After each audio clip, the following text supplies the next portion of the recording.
Welcome to the Support Automation Show, a podcast by Capacity. Join us for conversations with leaders in customer or employee support who are using technology to answer questions, automate processes, and build innovative solutions to any business challenge. I'm your host, Justin Schmidt. Donna Weber, good morning and welcome to the Support Automation Show. Thank you so much, Justin. Good afternoon to you. Yeah, where's this podcast finding you? I'm in Palo Alto, California, in the heart of Silicon Valley. I love the Bay Area. I spent a couple of years in San Francisco and I miss it. Probably once a month, I miss Northern California moment. You have a very interesting career journey in customer success, customer enablement. You're currently doing your own consulting and also you are writing books. You're doing a lot of interesting stuff. Why don't you give us a little bit of background on how you got to where you are and how specifically you got into customer-facing roles? Oh, sure. I grew up in the Bay Area. This is where I'm from. And I've lived in other countries, including the UK. And when I moved back from the UK, my first job was in high tech and working at startups. So I've been working in high tech startups for some time. And I often built customer-facing organizations from scratch: customer education, customer success, customer enablement. And so I've had a lot of experience with that. And what I found was there'd be a lot of talk to these companies about the sales and marketing engine. How are we going to drive prospects down the funnel? And then I hear a lot about the product. And there'd be talk about the product and the next release and then the sales and marketing. And then I was always like, hello, what about the customer? And so when I was in sales leadership meetings, I'd be like, raising my hand saying, hello, what about the customer? So I've always had that concern and care for the customer throughout my career. Yeah, it's interesting because a lot of times when people talk about the sort of sales funnel, right? The customer journey, the prospect journey, you end up in this world where the handoff between marketing, sales, and then customer success, customer support, the areas get gray in between those, right? Where eventually marketing hands off to sales, eventually sales closes a deal and customer success takes over. But the relationship is more of a loop than it is just a one-way street. And has definitely been a big change, at least from my point of view, in the last 5 or 6 years of really understanding the symbiotic relationship between those three disciplines versus everyone just chucking someone over the fence as they move from prospect to customer.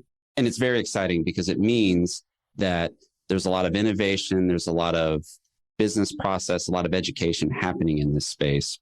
And someone like yourself is at the forefront with it, having seen a lot of this stuff become in vogue, implement a lot of these things, and see the technology involved in customer success change.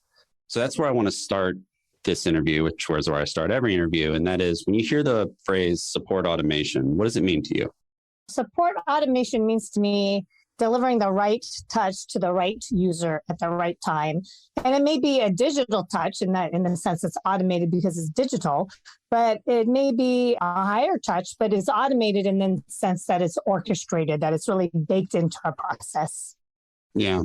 And this gets into a topic you proposed when we were going back and forth on this that it's really interesting. And that is understanding those touches and fitting those touches in the right place with the right medium, the right stage along the onboarding process or whatever it is, and how technology and automation can serve that.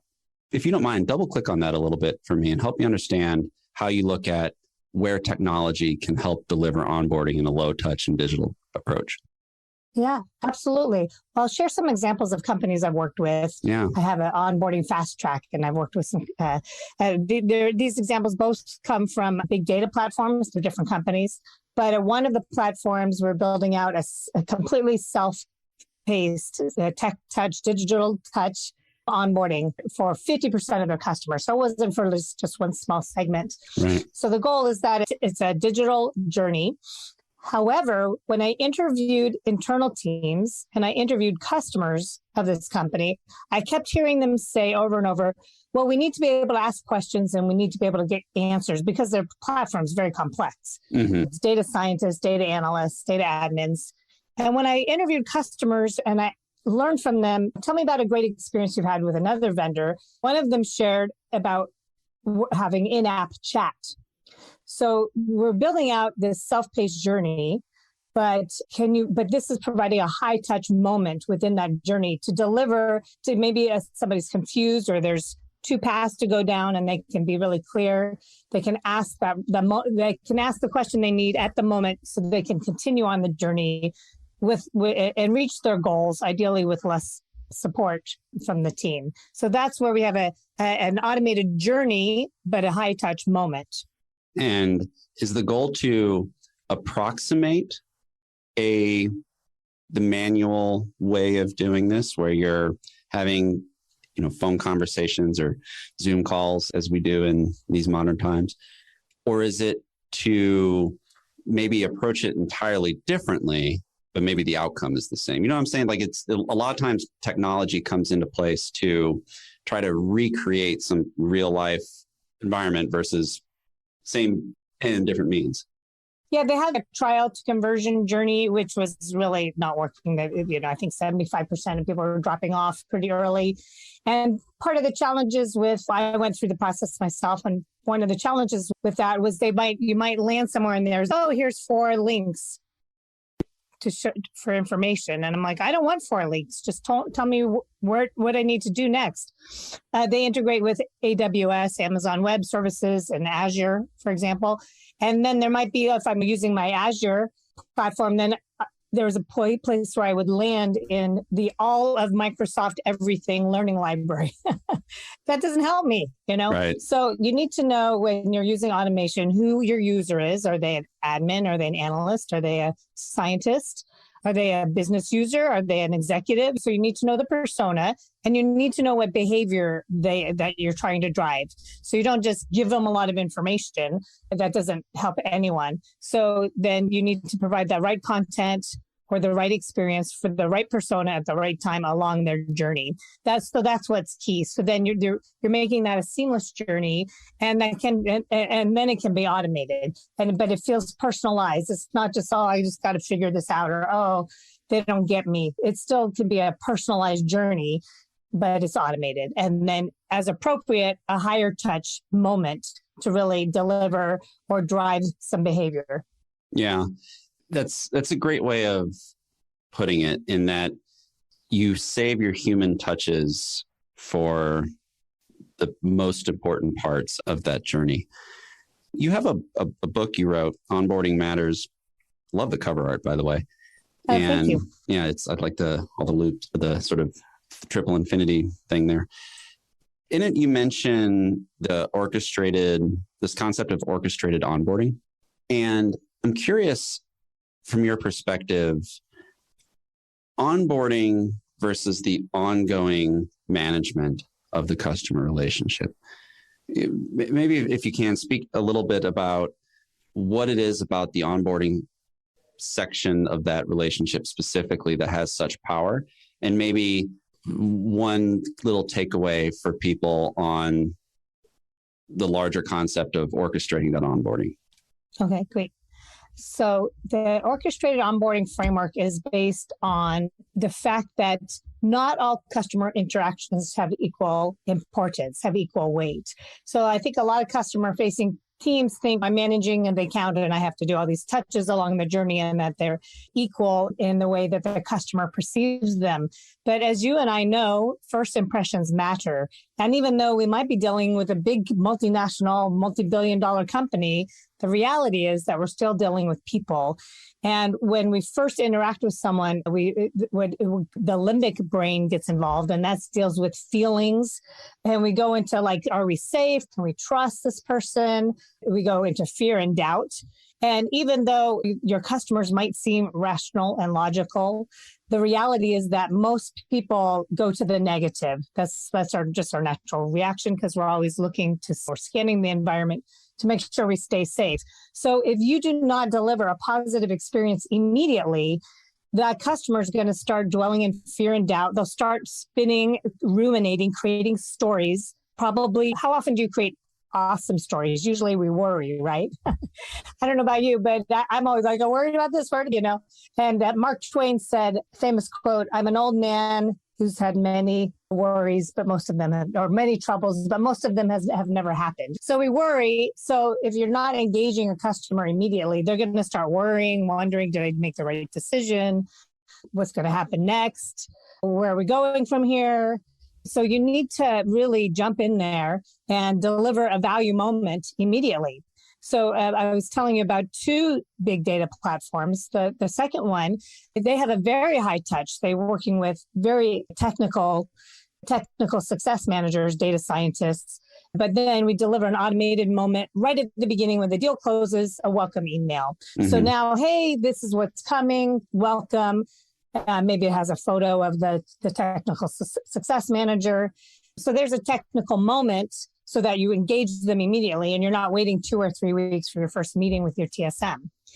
Another way we're delivering some automation, because these technical success managers are so smart, but they've been going over like basic kind of foundational training with every new customer. And I'm like, you guys are too smart to be doing that. So let's automate some of that enablement by having customers take some prerequisites through their academy before. So maybe the TSM engages, they say, hey, here's your prerequisites, go take those. And now the TSM can really focus on what's unique to this customer and delivering their expertise to tailor the product for that customer's needs rather than going over the basics over and over. The concept of a little bit of pre-work on the customer side on going through something in the training academy or onboarding classes kind of stuff. This is a really interesting concept to me, because oftentimes when people make an investment in something, they become more attached to the return of that investment. So it's one thing to have a new application or a new product, but let's talk software because I spend all my time in the SaaS world. It's one thing to have a new SaaS application foisted upon you, to use a Larry David term. It's another thing to have an application brought into a business, and then I go through a certification process. Now I am educated in that platform, and I have become invested in it intellectually beyond just, this is the tool I'm going to be doing my work with. Have you seen a rise in the amount of SaaS companies that are employing some sort of customer training university as part of the onboarding process? Or do you think that is still a relatively niche to large enterprise SaaS type products? I think that most companies are doing some kind of customer enablement or training during onboarding, but they're not doing it in the right way. And the right way is that the wrong way is that each customer, just what I was telling you about this example I was just sharing, that each customer success manager is going, hey, Justin, let me show you around the product. And they're doing it very one-on-one. So now let's say Justin's got knows how to use the product, but maybe the rest of the team doesn't. Or maybe Justin moves on and now the new person doesn't know how to use it. So a lot of folks are doing these basic repeatable tasks in a one-to-one approach, and it's not impactful. It's not delivering the impact it should have, because they're giving kind of product walkthroughs, or let me show you how to navigate, or let me help you log in. Whereas if they leverage experts who know about customer enablement and education, it's about really driving, again, the right content to the right user at the right time. There's this concept about jobs to be done, where I'm not just showing you about my product, but I'm helping you to do what you need to do, what you hired my product for. And we can do that in a scalable way, which is maybe self-paced, or maybe it's a one-to-many classes in person or online or tailored for your organization. Or maybe it's what I've done for enablement is to train the developers before they engage with the consultants and customize the product. Then we train the admins before the product is deployed so that they can set up users and permissions. And then once we go live, then we train the business users. So again, it's all about the timing and delivering the right content to the right user at the right time. Yeah. Switching gears a little bit, in customer-facing organizations, you have customer success, you also have customer support. And while obviously both of these groups help customers through the journey and work to keep churn low and expansion high and all that, they're different functions. How do you recommend businesses align customer support and customer success? I think there's a huge amount of opportunity, and I'm going to include customer education in there as well.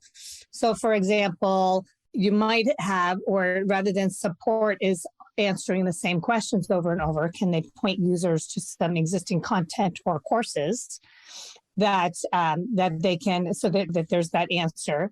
The reality is most support queues are filled with how do I questions. So you can move a lot of that how do I to the education or the CSM. So they cover a lot of that.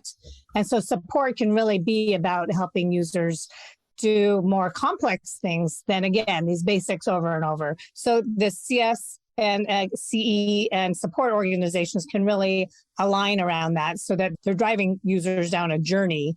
And if anyone's doing anything over and over, find a way to automate that and make that more scalable. And then does that fit in CS and product and support and education? I'm a big fan of in-product guidance when appropriate. Like I'm talking with the customers of a company where it's like, they're not really in a user interface. So in-product, in-app guidance may not make sense there. But if you have more of a business user where you can guide users along the journey with workflows or check mark so that they're getting their job to be done, not just giving them a tour, but they're really getting some value in your product. That's a great way to automate it. And that might be like you learn what the customers need to do from support and some of those common initial support questions that come in during onboarding. That would be a great way to start. Yeah, I love something you said there on a bunch of how do I questions. If your support queue, if your help desk tickets are a whole bunch of how do I, those should be fed into the programming during onboarding so that people don't end up asking the how do I questions, right? Correct. Unless they're very esoteric. One of the things that I find interesting about being in the software space is how often I see evidence of people like myself in our platform. And what I mean by that is I pride myself on a talent of being able to get into very esoteric, weird use cases with something where you get yourself into trouble. Yeah. And then I send a note to our AE or our CSM in Marketo or whatever it is. I don't think I've ever been asked about this. This is a great question. I just feel this immense sense of pride.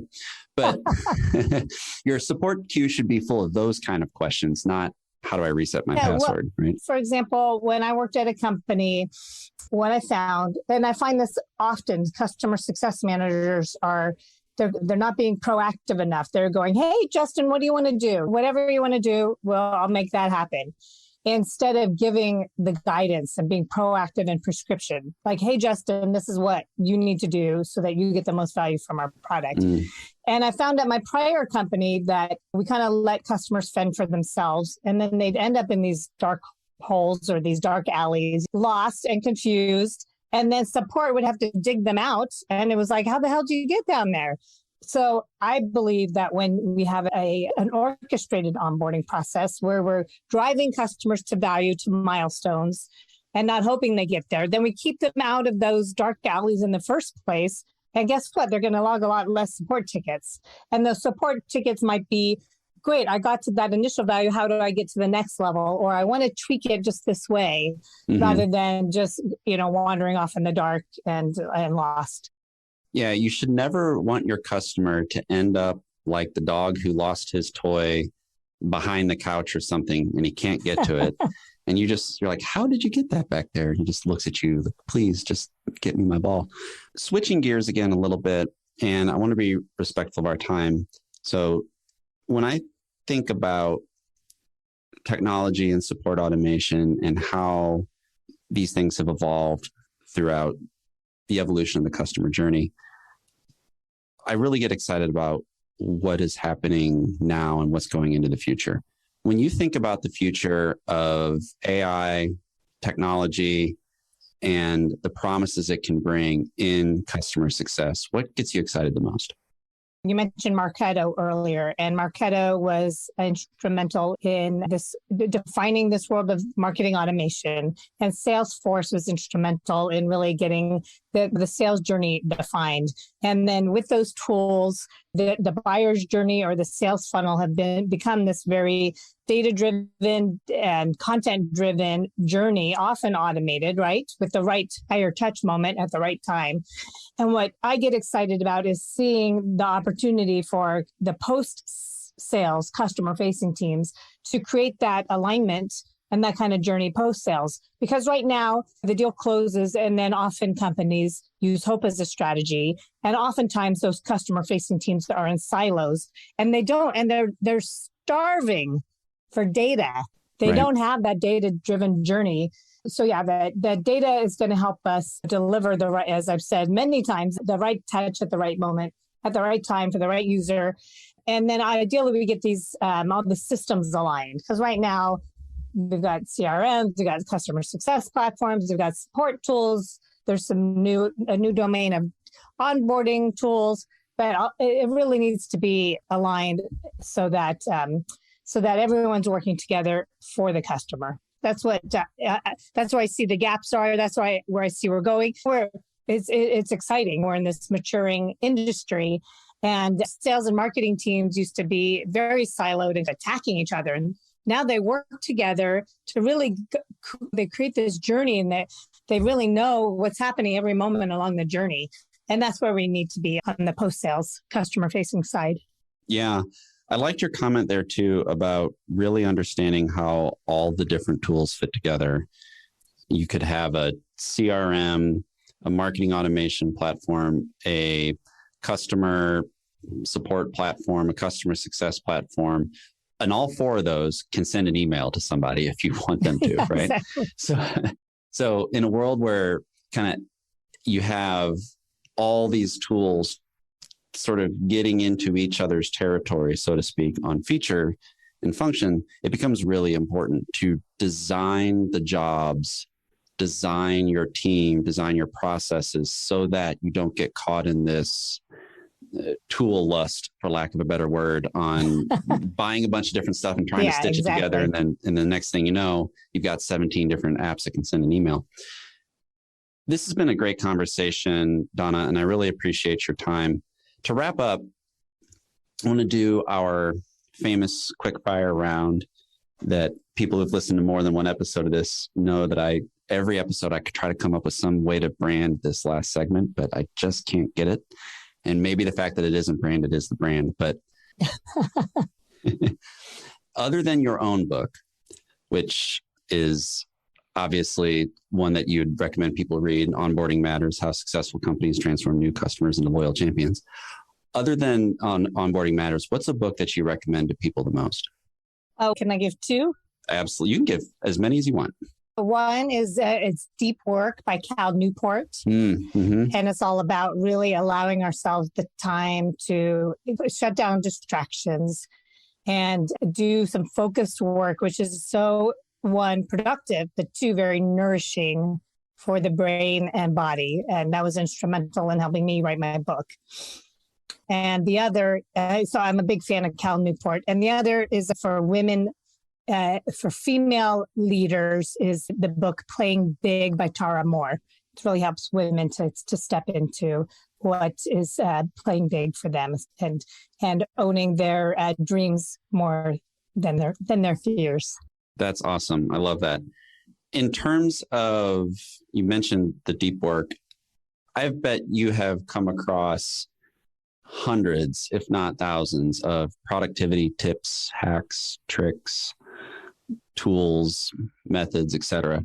What's a really good habit or trick, hack, if you want to make in scare quotes for people who aren't watching video? What's a good productivity tip that you've brought into your workflow that has really made a difference for you? I read, it's just a short little book called the Pomodoro Technique. Mm-hmm. And it's setting a timer. And I did that today. I was writing an article this morning, and it really helps me because I'm very easily distracted, and there's emails and there's texts and there's articles online to read. And so when I set that timer, it really helps me go, nope, I get to do that in 3 minutes. The timer's still going.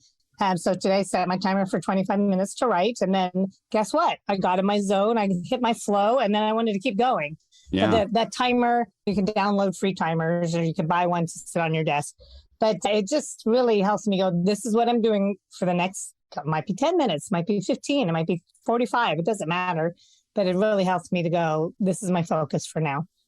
Yeah, I'm a big fan of the Pomodoro Technique and other similar time-bound productivity ideas. There's a adage that human potential or productivity kind of fits the confines in which you give it. So if you give yourself a year to finish something, it's going to take you a year to finish it. If you give yourself 25 minutes, you'll get a lot done in that 25 minutes. In terms of the amount of resources and community and websites and groups and all that that's out there for people who are wanting to better themselves from a customer success and customer experience, customer facing role perspective, what's a site, blog, Slack community, LinkedIn group, et cetera, that you'd recommend for people? Wow. I would say just LinkedIn in general. I learned so much. And the thing is with customer success, there's so many different communities available now. It's really hard to narrow it down. I would say the company Client Success, they have some really great webinars I've learned from. They have some really great sessions there. Let's see, what else? I would say there's not one. It's more kind of spread, probably too thin these days. Yeah, thank you.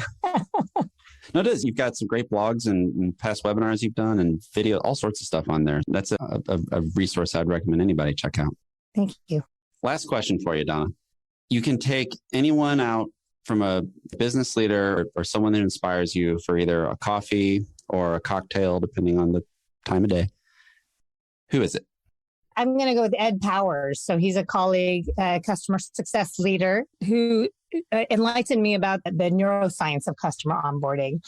And he's a wealth of knowledge. He just inspires me to keep learning about neuroscience. I'm fascinated by it. So that is who I'd like to spend more time with.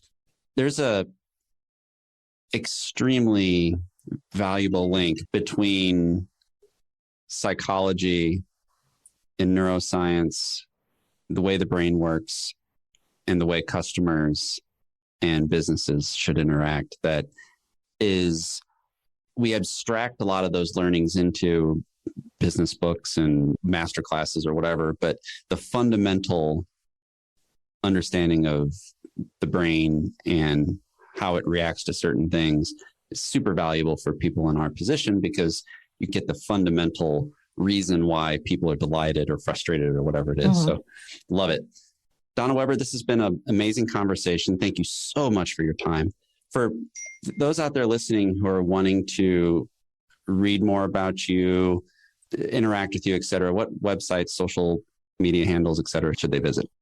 Yeah, so my website is donnaweber.com. That's DonnaWeber.com. And as you said, there's links to lots of articles, podcasts, webinars, interviews I've done. And then LinkedIn, look for me there. And also on Twitter, I'm at Donna Web. And I'm also on TikTok and Instagram as a Customer Onboarding Expert. Love it. Donna Weber, thank you so much for coming on the Support Automation Show. Thank you so much, Justin. It's a pleasure to be here. Cheers. The Support Automation Show is brought to you by Capacity. Visit capacity.com to find everything you need for automating support and business processes in one powerful platform. You can find the show by searching for Support Automation in your favorite podcast app. Please subscribe so you don't miss any future episodes. On behalf of the team here at Capacity, thanks for listening.